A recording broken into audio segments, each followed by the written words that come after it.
Antony's work is not meant to be on the wall. You bring it with yourself and you look at it, you read it, you keep it, or maybe you throw it away. This is the work to be marveled. You know, you have to stand in front of it and think about the tradition of canvas and paint and see how this artist works to subvert that tradition.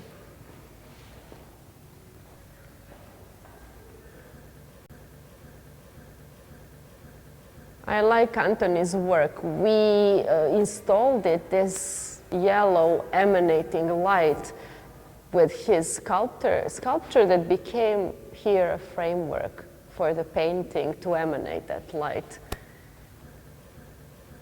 And here is Alison performing her mashed potato cones. It's whimsical, it's related to participation and pleasure surrounded rituals of food, and it's about whimsy and pleasure of sharing and all the access that comes with it. These sculptures are about weight, about heaviness and lightness at the same time. They were difficult to install, but I like the result and the shadows on the wall.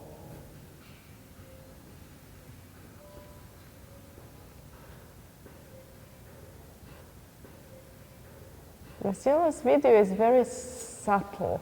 You need to spend time with it to decipher and be part of mysterious actions around it. At the same time, she does this very interesting positioning of the screen.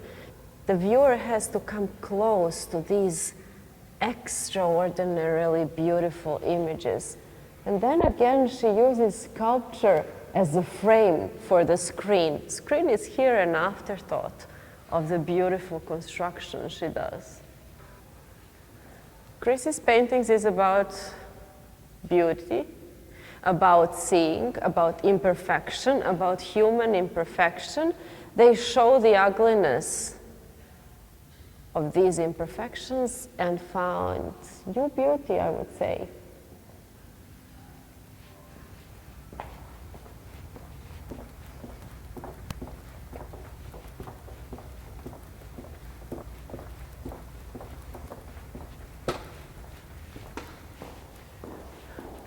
Mama's background in fashion informed his work here. His whimsical installations, this flamboyancy of colors is something that I really appreciate in this fashion inspired but plastic installation.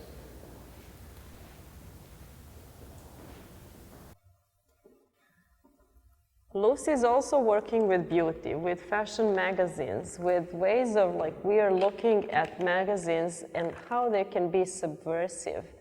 Wow. Tiffany's paintings in this part of the room, I like them because they give you this look at very private world of female closets, but not the closets of commodified, beautiful objects, just regular person's outfits with lots of purple and pink, so we understand that it's about their very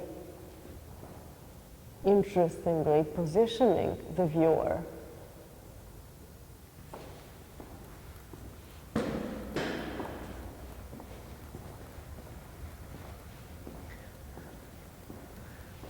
Jennifer's installation is about private sphere of domesticity. And she's luring you in and then repelling you at the same time. This is work that it's not only about the comfort of everyday's home, it's about, this kind of a tension within the house, this uncanniness of notion of home, and she plays with this.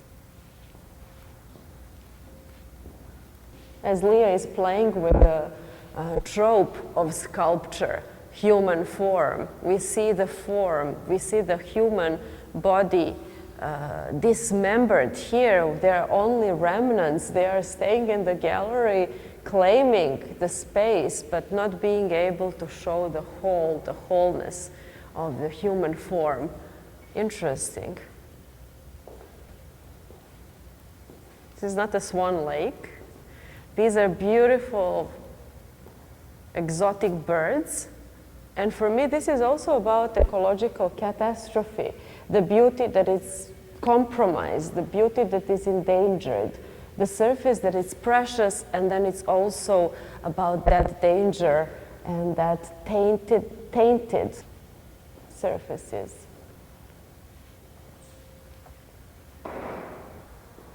Beauty of nature refracted through different images, through different shapes, creating this unusual, otherworldly effect is what's going on in this room. And this work, I am inviting you to get closer and to look at surfaces. It's a combination of analog and digital media, creating this lushness of transparent colors all around. The surface of water can be more seductive. Here again, refracted in all these like tiny little refractions of mirroring images, of video and still image in this installation. And this is what I want to leave with, this image of water coming on us.